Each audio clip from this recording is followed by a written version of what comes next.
This is Channel 4, and you know there's a studio somewhere where they can prove that who dares wins.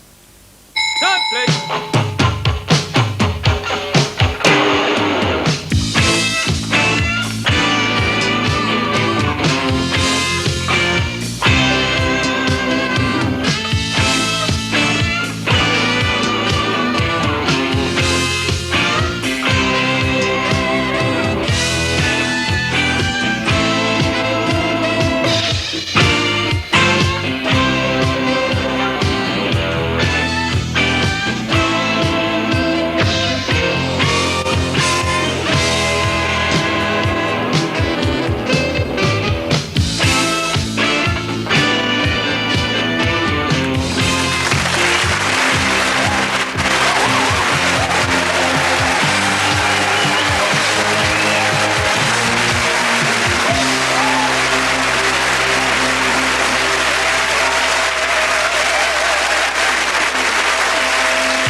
Hello and welcome to Who Dares Wins, and on tonight's show, how to miss out the opening joke completely and drop someone right in it. Tony.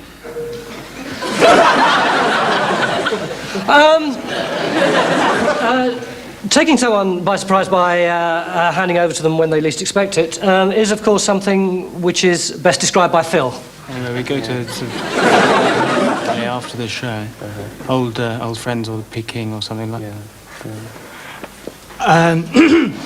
Hello and welcome to Who Dares Wins, and tonight on the show Julia Hills will be talking dirty.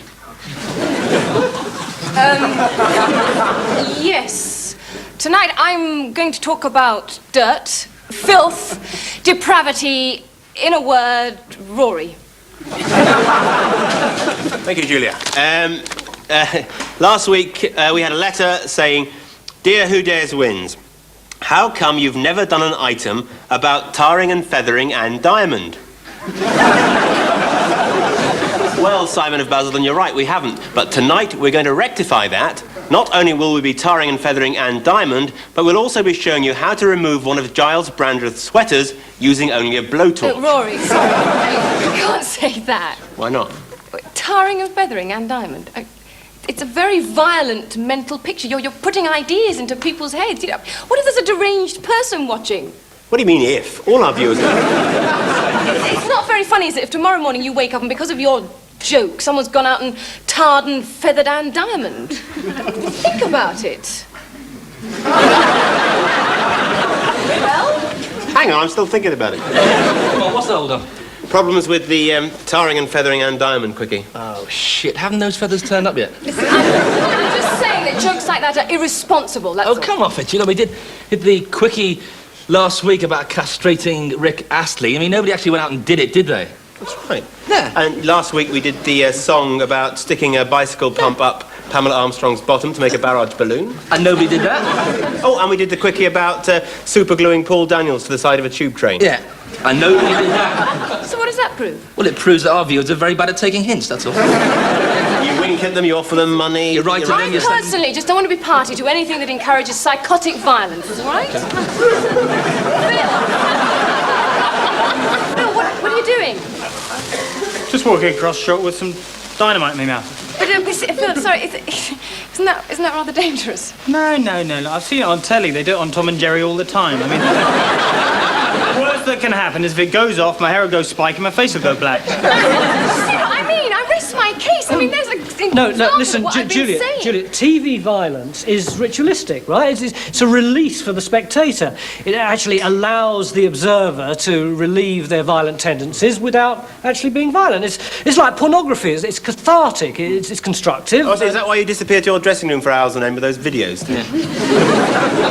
No, Rory, that is because I'm researching my paper on pornography for New Society, as you well Oh, yes, know. this is the one that's taken about 15 years, isn't it? It was very painstaking work looking at films like Hot, Hard and Hungry. I've actually seen that film. Yeah. It's rubbish, isn't it? Yeah, it is actually. You were good in it, I thought. Did you think so? The chicken. Thank you. I like that one.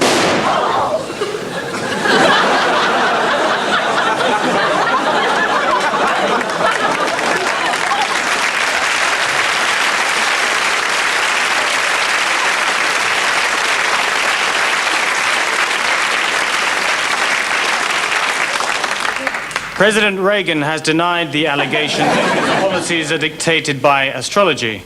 He says he never consults astrologers, not unless they agree with what the chicken entrails say.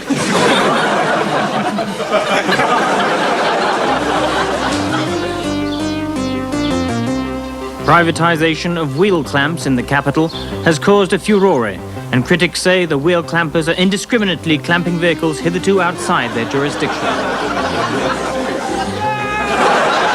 And now, in the Tory borough of Wandsworth, the council is running a pilot scheme which has enraged many people: the use of Iranian fundamentalist wheel clamp units.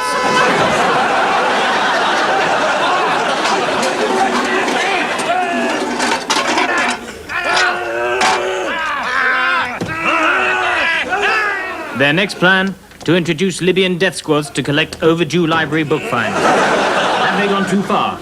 World Watch tomorrow at 9 o'clock.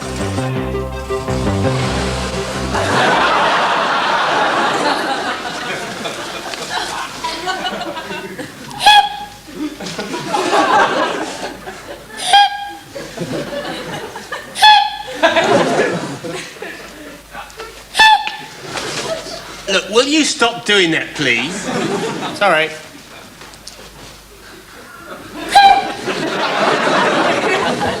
Look, I've specifically asked you to stop doing that. Sorry, it's just my Sonar's playing up and I was just testing it.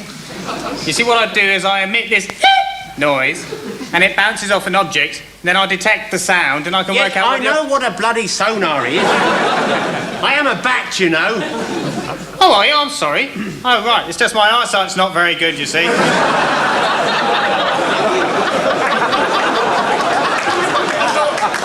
thought you were a pigeon wearing leathers.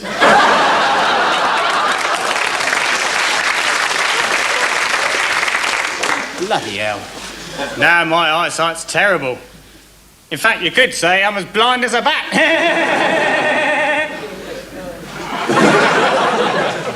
Blind as a twat, I'd say. Oh, yeah, I had a nasty air miss yesterday with a fruit bat.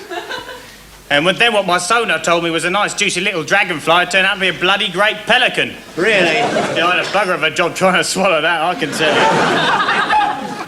Look, would you stop doing that? I'm trying to pick up Radio Moscow. You can't get long wave, can you? Oh, I can with these ears, yeah. Oh, dear, all I can get is a local minicab service. You should get ears like this, they're very advanced. And let's face it, we bats need very advanced ears because we are very advanced creatures. Are we? Oh, yes, very advanced. I mean, did you know that the bat is the only creature in the animal kingdom that doesn't go around upside down? Look, I know this is going to sound silly, but we are the right way up, aren't we? Of course we are, why? Well, it's just I can't help noticing that whenever I go to the toilet, the crap flies upwards and hits me on the head. Listen, I can prove we're the right way up. Oh, yeah? Have you ever seen a bat with a runny nose? True. Head full of mucus, but never runny nose. I rest my case. Oh, I'm such a worrier, that's my trouble. Oh, God, I've got interference now. Now, number 4, go right after Texas Home Care. Okay, yeah. Then first left at the Chippy, left again at the big new Sainsbury's, and I think you should be able to spot it on your right. Minicab firm? No, Heathrow Air Traffic Control. Oh, that's a nice juicy dragonfly. See you in a minute. Oh dear, oh dear, oh dear, oh dear. Sonar playing up again then? Afraid so. Well, as you may know, the Home Secretary is bringing in tough new legislation to tighten controls on weapons. But some gun enthusiasts feel that their personal liberty is being infringed. Now, Sir Desmond Boyd, you represent the gun lobby. What kind of points are you going to be making to the Home Secretary?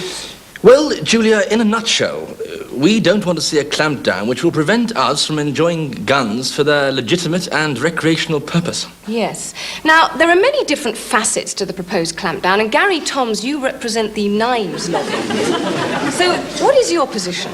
We don't want to see a clampdown which would prevent us from using knives for their legitimate and other purpose. Right,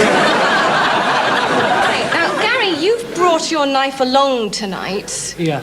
So, perhaps you could tell us what legitimate and other purpose you use it for.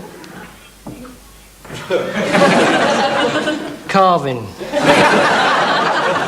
Carving what? Carving things. Just carving? Yeah, mostly carving. Some cutting. And if I want to carve and cut something, I don't see why the government should intervene. I see. Well, our final guest tonight is Steve. Now, Steve, you represent the long stick with a 4-inch nail in the end. That's right, yeah. And you use this for... Sport.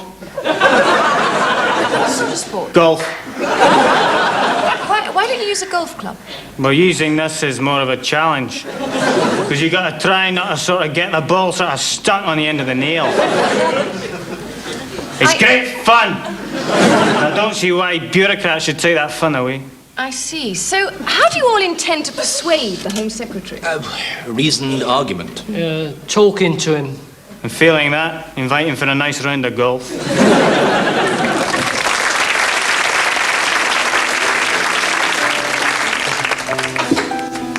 Cheers, darling.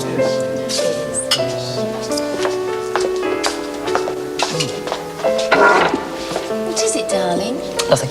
It's just the wine's a bit vinegary. Oh, complain. No, it's okay. Oh, go on. No, it's okay. I don't want to make a fuss. I'm not very good at complaining. This sounds like a job for... Complainer Man! Dedicated to the protection of citizens everywhere who live in fear of making a fuss. Oh, complainer man, thank God you're here. His wine is vinegary. Leave it to me, madam. Waiter! This gentleman's wine is vinegary. Sorry, Complainer Man. With my X-ray vision, I can see bottles of wine being stored next to a radiator. Fetch me the manager. Sure thing, Complainer Man. Mr. Frescobaldi! Can I help you, sir? He'll be no match for my super complaining powers. True. Unless I reveal my true identity, which is... Bullshit, man! Yes, Complainer Man. Now we'll see who is the strongest. This man's wine is vinegary. Actually, it's not vinegary, but if Sir isn't used to the finer wines, then its subtle taste may in fact appear vinegary. Oh, my God, he's bullshitting him to death. Wait a minute. I have here a written complaint. No, it's okay. He's using his anti-bullshit force field to deflect it. Oh, they're evenly matched. It's deadlock. This is a job for... Ombudsman. Now, citizens, let's sit down and weigh up the pros and cons of your respective arguments. This gentleman's wine is off. Not off! Vinegary! Quibble woman! What are you doing here? My super hearing picked up the sounds of a row, so I flew here faster than a speeding train. Well, I mean, when I say speeding... Look, please. I didn't want to make a fuss. The wine's okay. Honest, it's not off. Vinegary. Don't be pedantic, darling. No, she's being pernickety, I'm being pedantic. I just hate scenes. Every time there's a scene, I just... Wait a minute. I should have recognized your cringing supine manner. You're... That's right! I'm... Coward Man! Coward Man! And my faithful sidekick... Ordinary person woman! We've already got 2 C's now. This is getting confusing. I need a you, because I can't go anywhere without you. Well, you'd be amazed how difficult it is to get out of a sketch sometimes on Who Dares Wins, because we don't have the advantage of a show like, say, Spitting Image, so sometimes we have to play in a bit of film. What do you mean by that, Jules? Well, I mean, if we were on Spitting Image, right? Yeah. And say I was the Margaret Thatcher puppet, and you were the Douglas Hurd puppet, you know, yeah. And we were in the middle of a sketch that didn't have an ending, you know, then at a suitable climactic moment, I could just sort of do this. And that would provide provide a definite punctuative... Yeah, I can see that. Yeah, or say you were the Neil Kinnock puppet, Yeah. and I was the Margaret Thatcher puppet, and we were in a piece that didn't have an ending, and a sort of physical full stop. I could just sort of do a bit of, well, slapstick. You're not going to headbutt me again, are you? Oh, no, of course not. I mean, you can overdo headbutting, you know, that would be repetitive. The viewers would come to expect a headbutt, you know. Right. Yeah. But not a kosh. That's the joy of slapstick, but unfortunately that kind of anarchic physical humour isn't available to us. Yeah, it's a pity about that. Yeah. Look, Jimmy, we agreed not to do this kind of stuff. What sort of Well, starts gratuitous physical attacks on old Tone here. Why not? Well, because, as you said at the beginning of the show, it incites physical violence. I mean, Tony now, tomorrow morning, will go for a walk in the street and some absolute nutcase would come and... Yeah, you're right. You see? I think Jimmy's got a point. I've got a point. Yeah. I've got a point, Tony. Every time you do that to Tony, you give a license to any psychopath to do that back. I know. It's more responsible if you to do Yes, that. I'm really... Look, everybody, I'm very, very sorry. Please, take no notice. Nobody wants this to happen to them.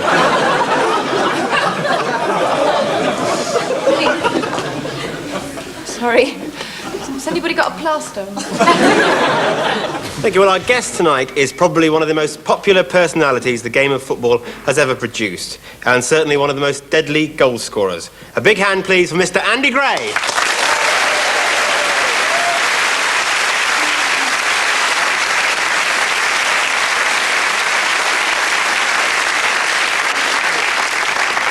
Great to have you on the show. Thanks for coming on. Thank you, Rory. After an introduction like that, especially if I'm an Arsenal supporter, it's a pleasure. Don't mention that, please. Thanks very much. Andy, looking at your distinguished career, it's difficult to pick out any one moment, but one that certainly sticks in my mind is 1976. You were playing for Aston Villa then. A crucial home game against Liverpool. Oh, yes, I remember that. Yeah, because it was 1-1, and it was the 89th minute, and you pick up the ball in midfield, you beat two men, you send Emlyn Hughes the wrong way, you move into the penalty box, you see Clements is off his line, chip the ball over him, come round, and you just tap the ball right slap bang into the back of the stand.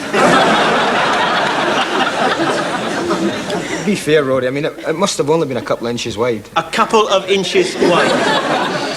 It just nicked the defender on the way past. It nicked the Daily Express photographer on the way.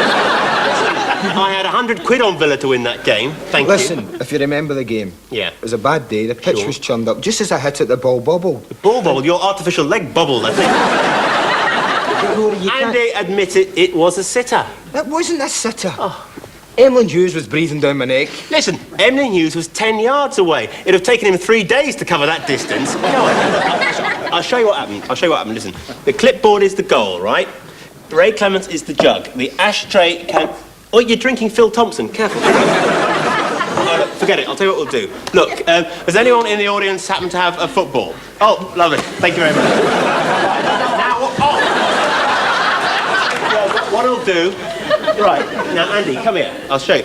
Now, we need some goalposts. Are there any long, thin, wooden people in the audience? Anthony Andrews in the audience? Jeremy Irons? Anyone like... No? OK, you two will do. You come and be our goalpost, right? You stand there. Get long, face inward. Make yourself all thin. That's right.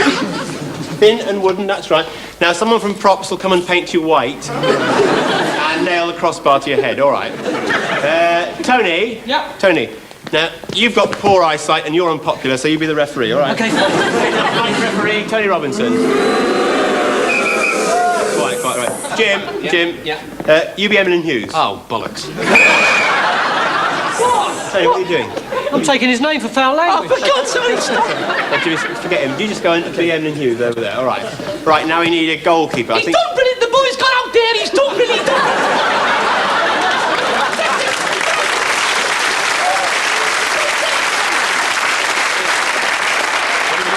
What are you doing? What are you doing? Emlyn Hughes. But just shut up and stay in position, all right? OK. We need a goalkeeper. Julia, you've got a silly haircut. You be Ray Clements, all right? Shake your hand, Mr. Gray, and say how much I admire all your work, all those plays you've written. I mean, you don't actually... women as men, but they're so funny. Julia, what are you talking about? Simon Gray, he's a great playwright. Get in goal. Yeah, shut up, Emlyn. Thank you. Just get in goal, all right. Now, are we all right now? Right, Andy, come here, right. Now, I'll be Phil Neal, because I'm useless. That looks about right. That looks about right. Yeah, OK. That looks now, about right, yeah. This is a football. Have you seen one of these before?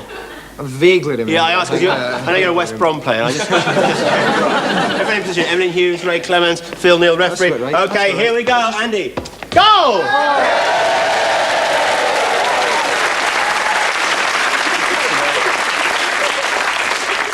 Now, why couldn't you do that in 1976?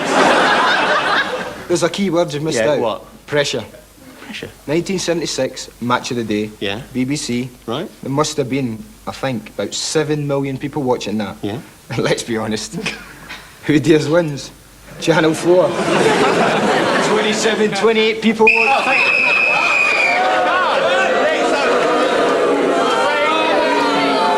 Before he goes off for his early bath, a big hand, please, for Andy, open goal, Greg.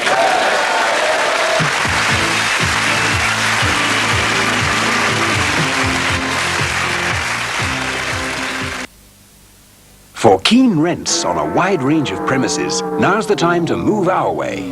Call Eileen Bilton in Warrington Runcorn, the nation's most central location. Swat, swat. Swat, swat. Swat, swat. Swat, swat.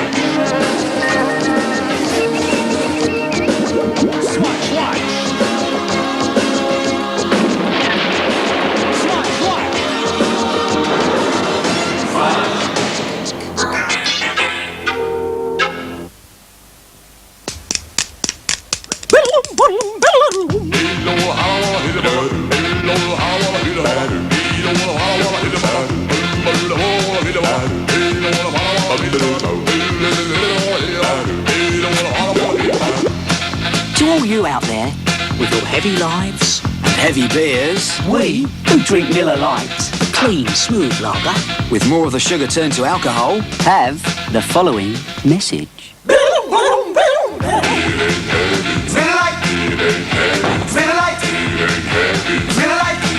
Heavy.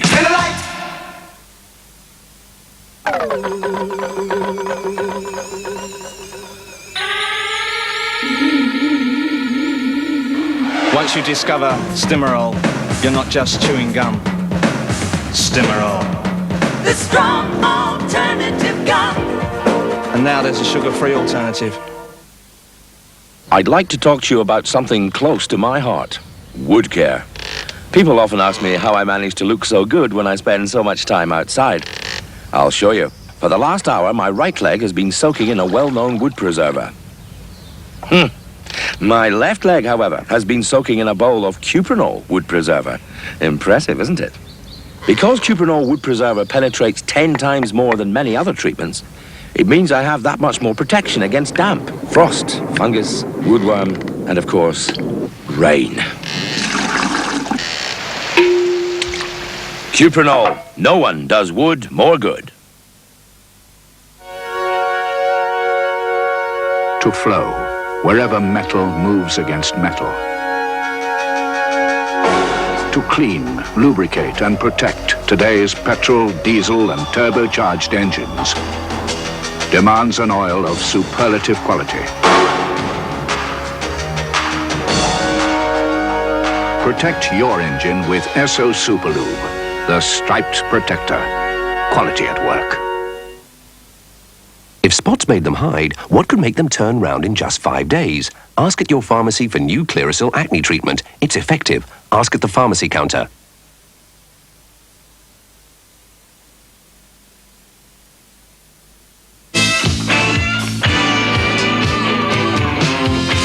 Well, can I just say that as head of Channel 4 Drama, Barry, we are thrilled and honoured to have the new Barry Bridges play. Well, certainly.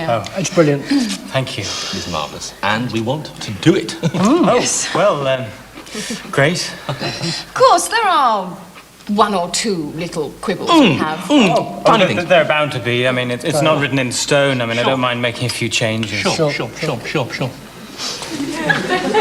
We're a little bit worried about the role of Vincent. Vincent, yeah, well, he's very much a subsidiary character in the play. Is he married at all? No. No. But presumably he has a girlfriend. No, actually, I thought of him as homosexual. Ah, yes. Something wrong? No. I mean, not in principle, Barry, no, but on, I think it's page 50, Yeah. you have him winning the pool. Yeah, well, it's really very small amount, 40 quid. Nevertheless, it's a dangerously positive view of homosexuality. Yes. Come out of the closet and hit the jackpot. Yes. Well, his winning the pools has got nothing to do with his being homosexual. Well, with due respect, you don't make that very clear, do you, Barry? I mean, my reading of it is homosexuals are lucky. Yes, and remember, there will be school children watching. That's a very good point. But look, for God's sake, Barry, I mean, you're the wordsmith. You're the genius. And far be it from us to tell you your job. Far be it. But on page 22, the speech where Liz describes her homosexual friend Vincent to her lover Stephen. It's that page there with the blue line through it. Now, look, I'll just read you back what you wrote and we'll just chew it around, okay? Liz says, I do love Vincent, you know. He's so warm. He's so positive. He's got it all worked out, too. His job, his sexuality, his life. It's a bit kind of woolly, doesn't it? Doesn't come off the page. No. Now, look, we've just tightened it a little tiny bit. A gnats. And, well, we'll just float it by you. I do loathe Vincent, you know. He's such a dreadful old bender. Hanging's too good for him. I think... That's it. For me. It keeps the piquancy of the original. Oh, absolutely. Yes. Yeah. Look, wait a minute. I mean, homosexuality isn't a disease, you know. Oh, what a beautiful line. You've got to use that line in the play. Yeah. You just need to tweak it up a little bit to bring out its context. Something like, look, wait a minute. Homosexuality is a disease, you know. That's it, yeah. Thank you. Sort of. And later tonight on Channel 4 at 11:50, you can see pro-celebrity sumo wrestling. Tonight, Yakimoto Ayakuri and Patrick Moore versus Tojo Kagemushi and Sue Lawley. And at 12:20, you can see the new play by Barry Bridges, The Lovers, about a couple, Liz and Stephen, who fall in love when they meet at the funeral of their friend Vincent, who, riddled with disease and depressed by his own homosexual depravity, has thrown himself into a threshing machine.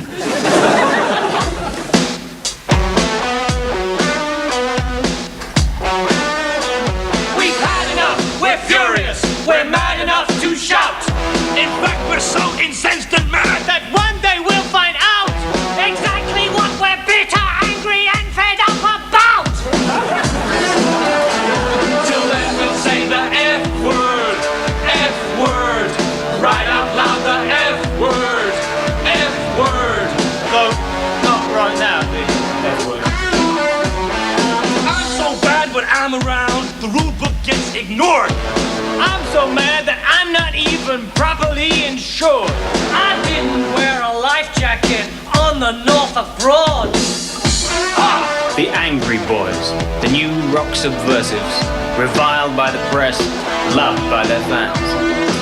Yeah, the songs come out of anger. I mean, the next single, we wrote that out of real anger. It's called, Damn, My Helicopter's Broken. Yeah, sure they are. Yeah, this song's for you, President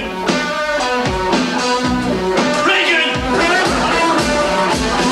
Now, pay later, better dead than square. We even undertip waiters. Hey, we just don't care. We're rude to Mater and to Pater. And we ruddy swear. People don't like us. That's tough. I guess we're living pretty close to the edge. God, I'm sorry. No, you're all right. I'm terribly sorry. You don't want to sue, are you? And then we say the F word. Yeah, I'm a bit older. I've been in other bands, but basically I was brought in to give the band shape and to give the band balance and to play all the instruments. But I'm really quite angry as well. Yeah, but not as angry as me. Just how long can this phenomenon of teenage rebellion last? And is it an early symptom of some deeper social revolution?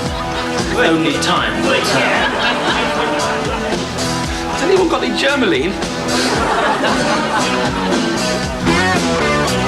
And then we say the F word, right out loud, the F word. Perhaps not on TV. The F word. But maybe now. The F word. Well, pretty soon. The F word. Any day now. The F word, the F word, yeah, the F word. Oh, fudge.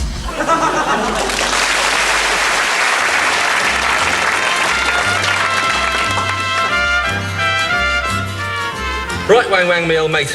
I'm off. Now, don't start crying again. Look, I've told you. I'm just going over to Mexico, getting their female panda up the stick, and then I'm going to come straight back. I'll miss you, Terry. And I'll miss you too, Wang Wang. Yeah, before I go, I just want to apologise for all the awful things I've done to you over the years. I mean, I'm really sorry about the time I got a bit angry in the cage and slashed your tyre. It doesn't matter. And I'm really sorry about the time I urinated over your bamboo shoots, so I'm so sorry about that. Forget it. But most of all, I'm really sorry about the time you fell asleep and I painted you brown, then shoved you in the grizzly bear enclosure. I'm really sorry about that, I really am. It doesn't matter. I can see the funny side now. Well, you're a gent.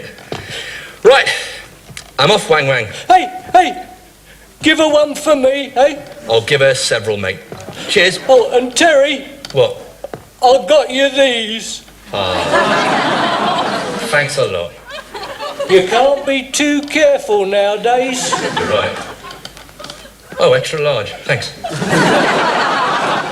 School children from a town near the nuclear power station of Chernobyl today planted a young tree in memory of those who died in the disaster of 2 years ago. It was an immensely moving ceremony, said Mr. Sobolnikov, one of the school's 2 heads. Escape from Umlaut 13, the story so far. After their vaulting horse vaulted over the fence and headed for Switzerland, the escape committee at Umlaut 13 meet to revise their plans. Right, now how about a quick update on all escape plans already in progress? Thomas. Thanks very much, sir. Well, as you know, we've started 3 tunnels to put the Germans off the scent. Now, the tunnels are called Tom, Dick, and Harry. The idea being that if Jerry finds Tom, we start on Dick, and if Jerry finds Dick, we start on Harry. Well, has Jerry found Tom? No, Jerry's found Nigel. Friend of Harry's, apparently. I see. Anything else, Smith? Well, Mad Wass has come up with this ingenious plan, sir. What's that? Well, he told Jerry on the gate that he was going into town to pick up some fags. So what happened? Well, amazing. Jerry let him go. Good. So Mad Wass is on his way back to England? No, sir. He came back half an hour later with 20 woodbines.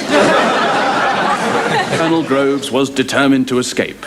He'd been in Camp Umlaut for 3 long years and desperately missed his home. His wife, Maureen, his 5-year-old son, Harold, and his 2-month-old daughter, Louise.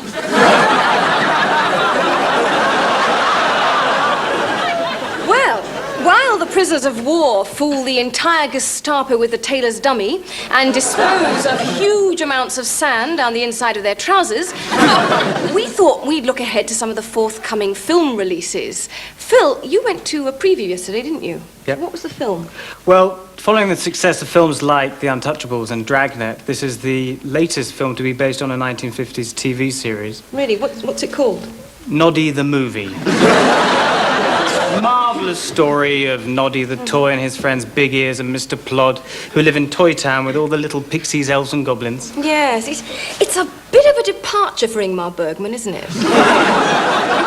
Mind you, I've heard that Bertolucci is doing a 12-hour version of Bill and Ben and the Flower Pot Men. That's right, with Meryl Streep as Little Weed, yeah. That's right. It's quite a change for Meryl because she's never played a pot plant before, has she? Apart from out of Africa, no. Oh, that's right. I understand, to get into the part, she spent the last 6 months with her feet standing in a Fison's grow bag. Yeah, she's such a perfectionist, that one. Anyway, next week we're going to be reviewing the sequel to the film The Unbearable Lightness of Being, which is called The Unspeakable Longness of Watching. Meanwhile, at the door of a hut. Hiya, Fritz. How you doing? Sergeant Mallenberg, I'm not supposed to talk to the prisoners. Oh, come on. It's our country's at war. We're not. Cigarette? I'm not supposed to, no. Go on, don't be silly. Take it. Hey. And there's plenty more where they came from. I just remembered I got some silk stockings. I was gonna give them to my girl back home, but I guess I may never see her again. You may as well have them for your girl. That is very kind of you, Sergeant, but I'm afraid I do not have a girl at the moment. You're kidding. Nice-looking guy like you? Here, have this one. UFOs, Yetis, the Loch Ness Monster, the Marie Celeste, the great eternal mysteries of our time. But perhaps the greatest mystery of them all is, why were the German prison of war camp guards so stupid? Not only stupid, but intermittently deaf. Oi, Fritz! And on the odd occasions when they did hear something, they invariably thought it was coming from the opposite direction. Really stupid. Let's hope we get the Germans again in the next war. The human eye, one of nature's miracles. Weighing under an ounce and measuring no more than an inch in diameter, it can nevertheless withstand the roughest treatment. It works in dark conditions. It works in bright conditions. It can withstand strong winds, acrid smoke, and even sad movies. But give it a poke with a sharp stick, and it's a different story. The human eye. Not as clever as it thinks. Meanwhile, back at Umlaut 13, we join cheeky Cockney Corporal Davis with Captain Richardson, who's about to say, "For God's sake, where the hell's Williams?" For God's sake, where the hell is Williams? He's still putting the black camouflage on, sir. Sorry to keep you, chaps.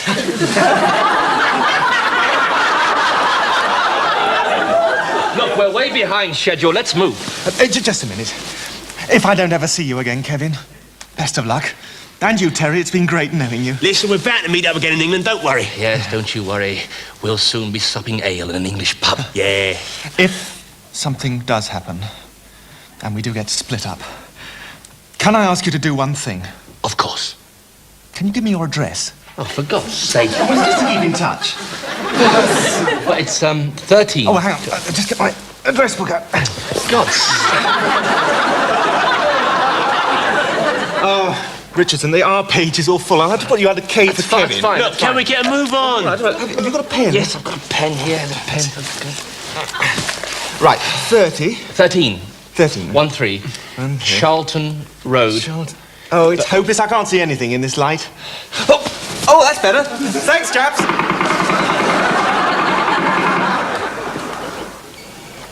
Well, see you in the White Horse, old chap. Yeah, hey, line me up a scotch.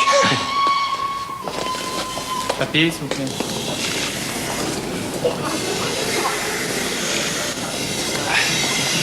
Je vois que vous êtes belge. Oui, monsieur. Un homme d'affaires. Oui, c'est ça. Vos papiers sont bien. Allez-y. Merci. Papier, s'il vous plaît. Et voilà. Un professeur. Ah oui, de la chimie. La chimie, hein? Oui. Tout va bien. Merci. Embarquez. And good luck, matey. Cheers, pal, we're gonna need it. Oh! Kevin, they've got me, but you go on ahead as well. Yeah. That was a bit sneaky, wasn't it? Sorry, Kevin. Oh, sorry, I've never seen this man before. He's a Belgian dentist called Marcel Dupont. Sorry, Kevin. You are under arrest. Yes, all right. Just let me one second, please. Could I just have 1 second? What did you just say to him? Oh, I said cheers. He wished me luck, and I said cheers. He wished you luck in English. Yeah. And you replied to him in English. Yeah. The German man, the German person here with the gun. Yeah. Could I just borrow that for a second, please? Could I? You know, I should have done this back at the roadblock. when you asked how Millwall had got on.